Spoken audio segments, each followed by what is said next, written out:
ले जी 4.6 आ गया जी, लिखा the steering of a car has a radius, ठीक है, ओह कदे चले गए, चलो जी, the steering of a car has a radius 16 centimetre, कितना है जी 16 सेंटीमीटर। तो आप इसका डाटा लिखा हुआ है, रेडियस को आर से लिख दो आप, कितना है 16 सेंटीमीटर। तो आपको पता है जब भी सेंटीमीटर में होता है हम उसको किस में कन्वर्ट करते हैं, मीटर्स में। तो क्या करेंगे, इसको 100 से डिवाइड कर देंगे, तो ये 0.16 मीटर हो जाएगा, ठीक है जी।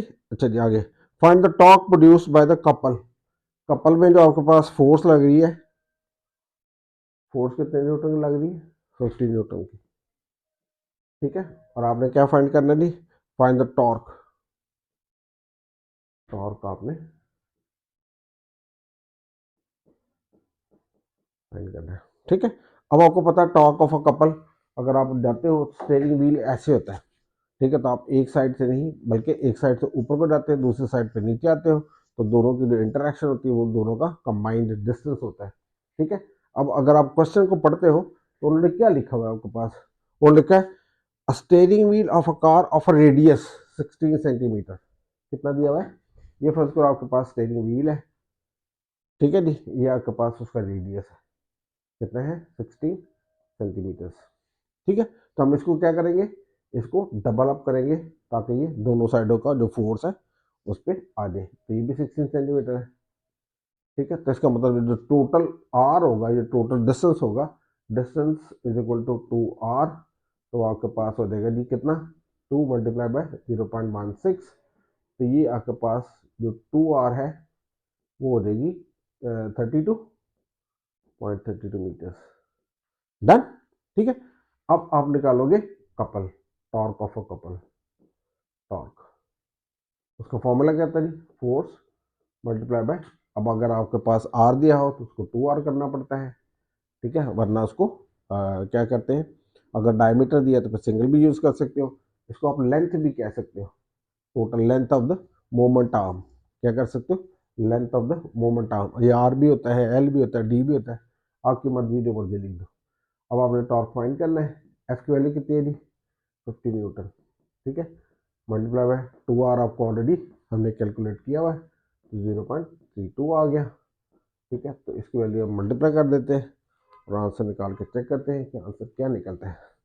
चलो जी, इसको कैसे मल्टीप्लाई किया हमने, 50 को किया मल्टीप्लाई हमने 0.3 से, तो ये आ गया 16, ठीक है जी। अब आंसर भी चेक कर लेते हैं,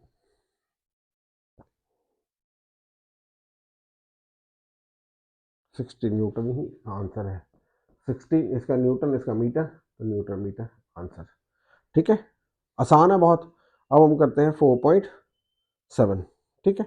तो मैंने आपको क्या बताया है, ये जो कपल होता है इसमें आपके पास ये सेंटर है, ये इसका रेडियस है, तो ये दोनों फोर्स उसको एक ही तरफ में एक ही डायरेक्शन में घुमाती हैं, रिवॉल्व करती हैं, इस वजह से ये डबल होता है डिस्टेंस जो है, ठीक है। तो इसकी वजह से मोमेंट आर्म को डबल करेंगे, तो वो दिया था आपके पास 0.616, उसको जब हमने डबल किया तो 0.32 हो गया, उसके बाद हमने टॉर्क का फॉर्मूला लगाया फिर टू आर, और आसानी के साथ ये हो गया। अब हमने कौन सा किया 4.6, अभी हम कौन सा करेंगे 4.7, ठीक है जी। चलिए इसको रब कर लेते हैं और 4.7 करते हैं, बहुत आसान न्यूमेरिकल्स है ये सारे, वो न्यूमेरिकल्स है जो कहाँ आने आपको शॉर्ट में, इसलिए कोशिश करो कि इनकी अच्छी तरह से आप तैयारी कर लो, ठीक है।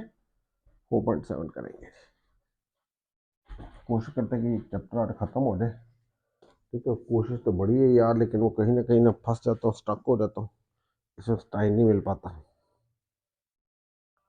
अच्छा जी 4.7 क्या लिखा हुआ जी, a picture frame is hanging by two vertical strings, ठीक है, the tension in the strings are 3.8 newton, चलो जी एक T1 है वो है 3.8 न्यूटन, और जो उसकी T2 है वो कितनी दी हुई जी 4.4 न्यूटन, ठीक है जी।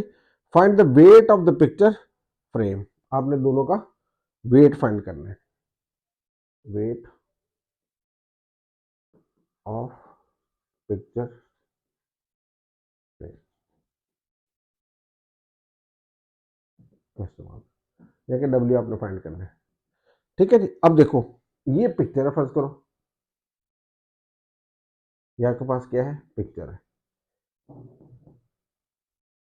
ठीक है, अब इस पिक्चर के अंदर दो लगे हुए हैं टेंशन, एक इधर को लगी हुई है और एक इधर को लगी हुई है, तो दोनों मिलके इसको कंट्रोल करेंगे ना। ठीक है, अगर आप वरना ये तोड़ दो इसको तो ये लटक जाएगी, अगर आप इसको तोड़ते हो तो उधर को लटक जाएगी। जिस तरह ये मोबाइल मैंने पकड़ा हुआ है, ठीक है, अगर मैंने इसको बैलेंस करके सेंटर से पकड़ा है, ठीक है, तो ये ठीक रहता है। जैसे ही मैं इसको क्या करता हूँ, जैसे मैं इसको, किधर गया, ओहो ऑन हो जाए यार।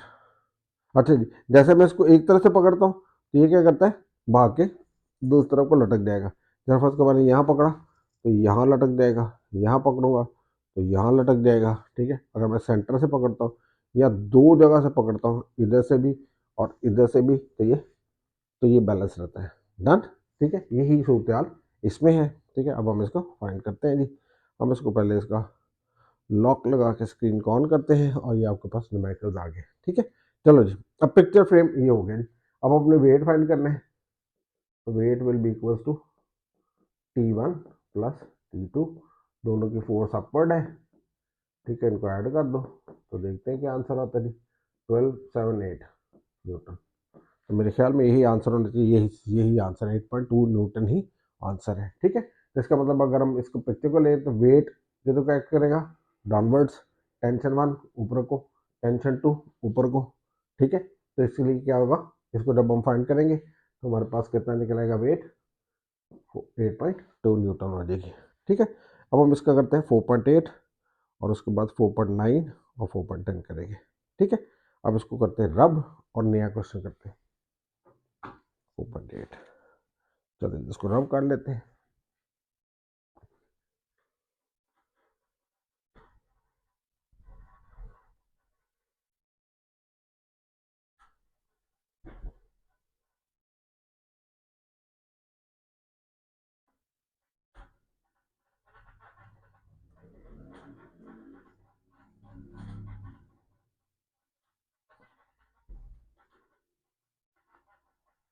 ले जी, कौन सा करने लगे अब हम, 4.8। ठीक है,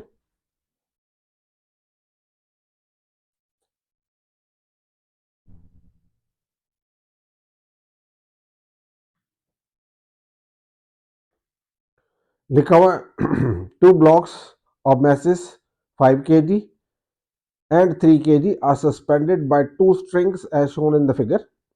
Find the tension in each string.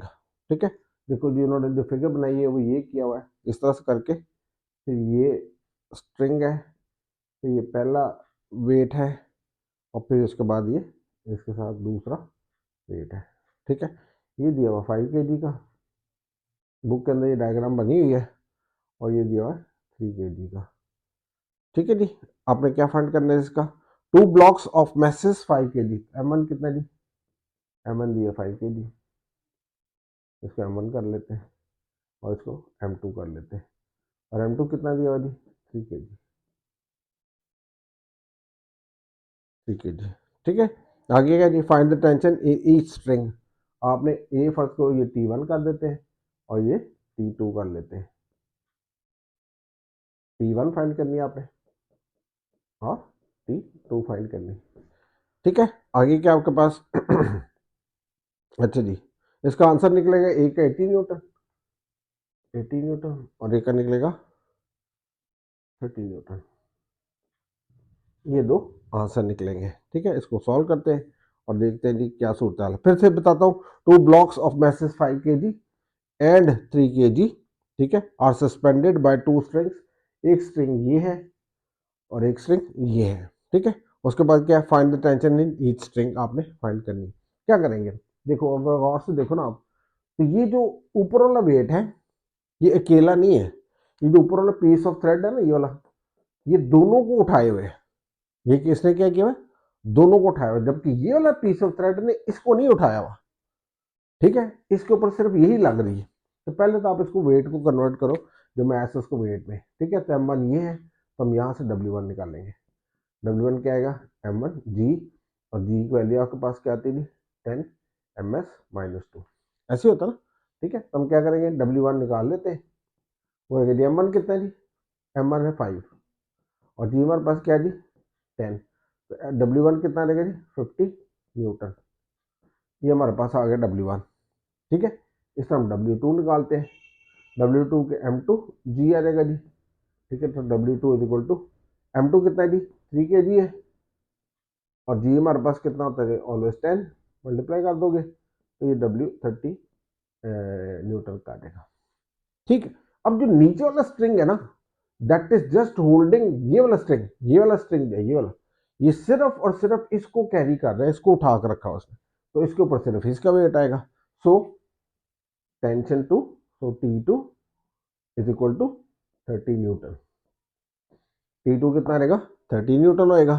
ठीक है, and T1 will be equal to, दोनों का उसने वेट उठाया, इसने ये जो स्ट्रिंग का पार्ट है इसने इसको भी उठाया और इसको भी लगाया है, तो वो आएगा 50 Newton plus 30 Newton, that will be 80 Newton. तो ये आपको दिया हुआ है। ठीक है, नोट कर लो इसको, वो बात मुश्किल है तो पूछ लो, बहुत आसान है। M1 दिया हुआ था, M2 दिया हुआ था, और बोला कि इस पीस ऑफ स्ट्रिंग में टेंशन फाइंड करो और इस पीस ऑफ स्ट्रिंग में टेंशन फाइंड करो। ये वाला पीस ऑफ स्ट्रिंग था, इसने सिर्फ इसको उठाया हुआ था, इसके वेट को, तो ये kg में दिया हुआ था, ये मैथ दिया हुआ था, M2 समझ लो इसको, इसको M1 समझ लो। तो हमने इसको किस में कन्वर्ट किया, पहले जो मैसेज थे इनको हमने वेट में कन्वर्ट किया। फॉर्मूला क्या लगाया, W is equal to mg, W1 M1G।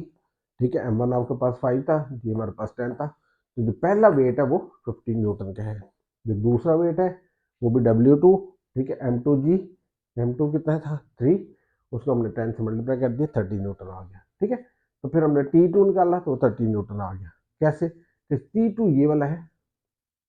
ठीक है, force acting on the second part of the thread, ये फर्स्ट पार्ट है, ये सेकेंड पार्ट है, तो उसने सिर्फ यही उठाया, ऊपर नहीं उठाया हुआ।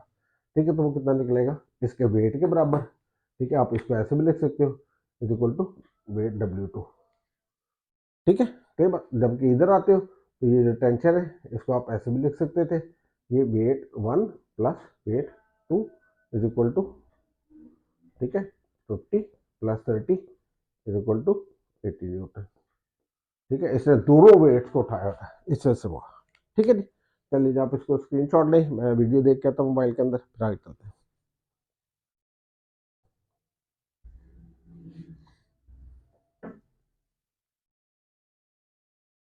नहीं नहीं, ये हमारे पास हो गया था, अब हम करते हैं नेक्स्ट। ठीक है, और नेक्स्ट के लिए हमने क्या करना है, 4.9 और 4.10 दो रह गए। नेक्स्ट कोशिश करके उनको भी दोनों को कर देते हैं, 4.9 और 4.10 को भी। ठीक है, और ये चैप्टर आपका खत्म हो जाएगा, तो फिर उसके बाद आसानी के साथ याद रखो, आगे जो करेंगे न्यूमेरिकल वो करेंगे हम चैप्टर नंबर 5 के, वो ज़रा टफ वन है। ठीक है, लंबे हैं ज़रा, टफ तो नहीं है, लेकिन उसको भी कर लेंगे इंशाल्लाह, फिक्र ना करो। ठीक है, आसान तरीके से आपको एक्सप्लेन करेंगे तो फिर आपके लिए आसानी हो जाएगी। ठीक है, ये बोर्ड एक तो हिलता बहुत है। चलिए जी, जो नेक्स्ट है दो क्वेश्चन उनको देखते हैं। 4.9 है और 4.10 है। ठीक है, अब हमने कौन सा करना है, 4.9, ठीक है, और 4.10। नेक्स्ट वीडियो में दोनों को इकट्ठे रिकॉर्ड कर देता हूँ।